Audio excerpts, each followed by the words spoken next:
Hello दोस्तों, welcome to my channel chemistry hack. और आज हम आपके लिए लाए हैं नेमिक रिएक्शन में most important reaction Kolbe reaction. तो देखिए, कोल्बे रिएक्शन को हम बड़े आसान शब्दों में बताएंगे और हम ये भी बताएंगे कि कोल्बे रिएक्शन होती क्या है। और सबसे मेन पॉइंट जो हमारा वीडियो बनाने का ये है कि हम जो ये वीडियो बनाते हैं वो बनाते हैं एग्ज़ाम पॉइंट ऑफ व्यू से, कि बच्चे को एग्ज़ाम में आंसर कैसे लिख के आना है, चाहे वो सीबीएसई हो, चाहे वो एचबीएसई हो, चाहे वो यूपी बोर्ड हो, चाहे वो बिहार बोर्ड हो, कोई भी बोर्ड हो। अगर कोल्बे रिएक्शन जो आती है तो उसको किस प्रकार से किया जाएगा ये हम आपको बताते हैं। तो चलिए बड़े आसान शब्दों में समझाने का प्रयास करेंगे। तो शुरुआत क्या है, कोल्बे रिएक्शन के कुछ मेन पॉइंट है। सबसे पहले कोल्बे रिएक्शन किस लिए होती है हमारी, तो कोल्बे रिएक्शन ध्यान रखना, कोल्बे रिएक्शन हमेशा हमारी सैलिसिलिक एसिड की प्रिपरेशन में होती है। ये सैलिसिलिक एसिड क्या होता है, इसका आईयूपीएसी नेम क्या होता है, ये हम आपको फर्दर जैसे हमारी वीडियो आगे बढ़ती जाएगी वैसे वैसे हम आपको बताते जाएंगे। तो ध्यान रखना, सबसे पहले क्या बनता है कोल्बे रिएक्शन के अंदर, सैलिसिलिक एसिड। अच्छा, बनता किससे है, तो देखिए जो सैलिसिलिक एसिड है वो बनता है जब हम रिएक्शन कराते हैं किसकी, फिनॉल की। किसके साथ, विद सोडियम हाइड्रोक्साइड।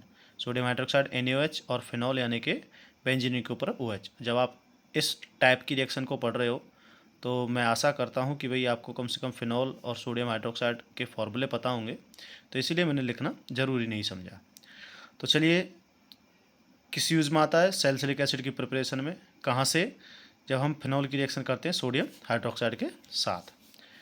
अब मेन पॉइंट देख लेते हैं, आपको आंसर कैसे लिखना है। तो आंसर लिखना है, देखिए, इन दिस रिएक्शन, इस रिएक्शन के अंदर, in this reaction phenol is treated with sodium hydroxide. मतलब इस रिएक्शन के अंदर हम फिनॉल को ट्रीट कराते हैं किसके साथ, सोडियम हाइड्रोक्साइड के साथ। तो फिनॉल किसके साथ ट्रीट करेगा, सोडियम हाइड्रोक्साइड के साथ, सोडियम हाइड्रोक्साइड के साथ। और क्या बनाएगा, फिनॉक्साइड आयन बनाएगा। क्या बनाएगा, फिनॉक्साइड आयन।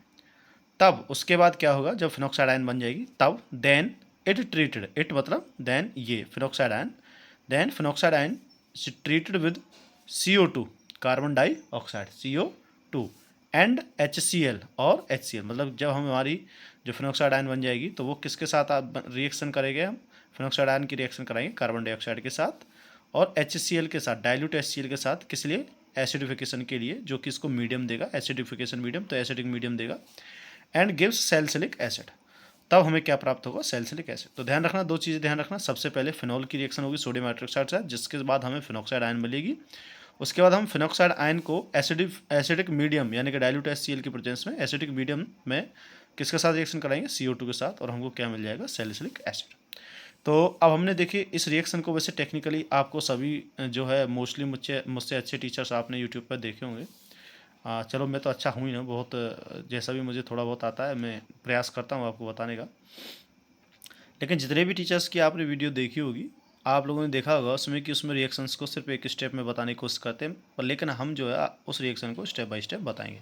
जैसे हमने यहाँ पर स्टेप बाय स्टेप लिखा भी है वैसे ही हम रिएक्शन बनाएंगे। तो देखिए, पहले हमने क्या किया था, रिएक्शन फिनॉल की कराई थी सोडियम हाइड्रोक्साइड और हमको क्या मिला था, फिनॉक्साइड आयन। तो ध्यान रखना, हम क्या लाते हैं, फिनॉल की रिएक्शन, ये हमारा फिनॉल है और हम अपने फिनॉल की रिएक्शन, तो हम अपने इस फिनॉल की रिएक्शन कराते हैं सोडियम हाइड्रोक्साइड के साथ। अब देखिए इसमें होगा क्या, आपको पता है सोडियम हाइड्रोक्साइड के अंदर सोडियम हमारा पॉजिटिव हिस्सा है और OH हमारा नेगेटिव हिस्सा है, और इसके अंदर O नेगेटिव हमारा जो है नेगेटिव हिस्सा है O वाला, और H क्या है, पॉजिटिव हिस्सा। तो आपको पता है जनरली ये पॉजिटिव किसको अप्रोच करेगा, इसके नेगेटिव को। मतलब जनरली ये H किसके साथ जाएगा, OH के साथ, और क्या बनाएगा, H और OH मिलकर के क्या बनाएगा, H2O, जो कि बाहर हो जाएगा। तो इसीलिए हमने H2 के सामने माइनस का साइन लिखा है, जिससे कि आपको पता चले ये रिड्यूस हो रहा है। अब देखिए यहाँ से H गया है, यहाँ पर नेगेटिव रह गया, यहाँ से OH चला गया, यहाँ पे पॉजिटिव रह गया। अब ये जो O है, पॉजिटिव नेगेटिव जो है, ये किसको अप्रोच करेगा, पॉजिटिव को। तो H जाने के बाद इसका ओपन सोर्स हो गया। अब ये Na इसको अप्रोच करेगा और ONA मिल करके हमारा क्या बनाएंगे, फिनॉक्साइड आयन। तो ध्यान रखना, फिनॉल के ऊपर ऑक्सीजन, उसके साथ Na क्या बनता है, हमारा phenoxide ion.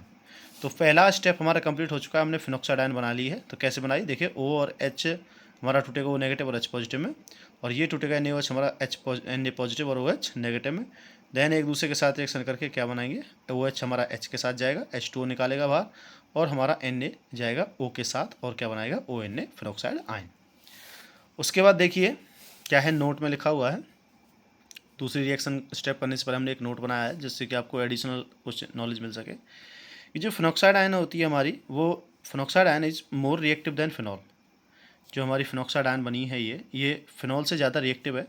So it undergoes electrophilic substitution reaction. तो ये क्या करवाएगी, ये कराएगी इलेक्ट्रोफिलिक सब्स्टिट्यूशन रिएक्शन, मतलब इलेक्ट्रोफाइल को तोड़ेगी, ठीक है, जो कि इलेक्ट्रॉन की तरफ लवर होगा, मैंने कहा Na पॉजिटिव को तोड़ेगी electrophilic substitution reaction with a weak electrophile such as CO2। कि अगर छोटा सा भी इससे कोई इलेक्ट्रोफाइल मिल गया, जो इलेक्ट्रोफाइल को मतलब इलेक्ट्रॉन को लव करने वाली कोई स्पीसीज मिल गई, तो ये इलेक्ट्रोफिलिक सब्स्टिट्यूशन रिएक्शन करेगी। मतलब इलेक्ट्रोफिलिक सब्स्टिट्यूशन मतलब इसके ऊपर जो पॉजिटिव है, जो इलेक्ट्रोफाइल है, पॉजिटिव इलेक्ट्रोफिलिक होता है, उसको तोड़ देगी, उसको छोड़ देगी। ध्यान रखना, phenoxide ion is more reactive than phenol, so ये undergo electrophilic substitution reaction with a weak electrolyte such as CO2। तो CO2 के साथ क्या करेगी, हमारी सब्स्टिट्यूशन रिएक्शन करेगी। तो देख लेते कर लेते हैं। तो यहाँ पर हमारे पास ONA था, ये O है, अगर नहीं दिखाई दे रहा हो तो फिनॉक्साइड आयन है। तो फिनॉक्साइड आयन जैसे ही हमारा CO2 के साथ रिएक्शन करेगी और मीडियम का रखेंगे हम एसिडिक मीडियम। तो देखिए इसमें दो रिएक्शन होंगी। सबसे पहले हमारा ये HCl H पॉजिटिव और Cl नेगेटिव में टूटेगा। और आपको पता है ये इलेक्ट्रोफाइल है, जैसा कि हमें बताया था इलेक्ट्रोफाइल है। इलेक्ट्रोफाइल के आते ये क्या दिखाएगी, इलेक्ट्रोफिलिक सब्स्टिट्यूशन रिएक्शन। तो इलेक्ट्रोफिलिक सब्स्टिट्यूशन मतलब जो इलेक्ट्रोफाइल है, मतलब ये पॉजिटिव इसके साथ तोड़ेगी, इलेक्ट्रोफिलिक सब्स्टिट्यूशन रिएक्शन दिखाएगी। तो ये Na टूट जाएगा और Na के टूटते ही H पॉजिटिव इस पर क्या कर देगा, अटैक कर देगा। ध्यान रखना, Na गया और H पॉजिटिव आ गया तो ये बन गया OH। अच्छा, अब ये Na किसके साथ जाएगा, Na पॉजिटिव है, किसके साथ जाएगा, Cl नेगेटिव के साथ। तो NaCl हमारा बाहर हो गया। उसके बाद जो ये CO2 है, CO2 इसको हमने क्या किया, ये CO2 यहाँ से H जो हमारा इस पॉइंट पे जो H था, सॉरी इस कॉर्नर पे जो हमारा H था, इस कॉर्नर के बीच में आ जाएगा हमारे एक C और दो O। तो ये CO2 हमारा बीच में आ जाएगा, तो ये हो गया CO2। और जो इसके साथ H था, बेंजीन रिंग के हर कॉर्नर पे, हर कार्बन पे एक H होता है, वो हमारा यहाँ पे आ जाएगा। और हमारे पास OH के साथ जो है पैरा पोजीशन पे, मेटा पोजीशन पे, सॉरी ये ऑर्थो पोजीशन है, ऑर्थो पोजीशन पे हमारा COOH आ जाएगा।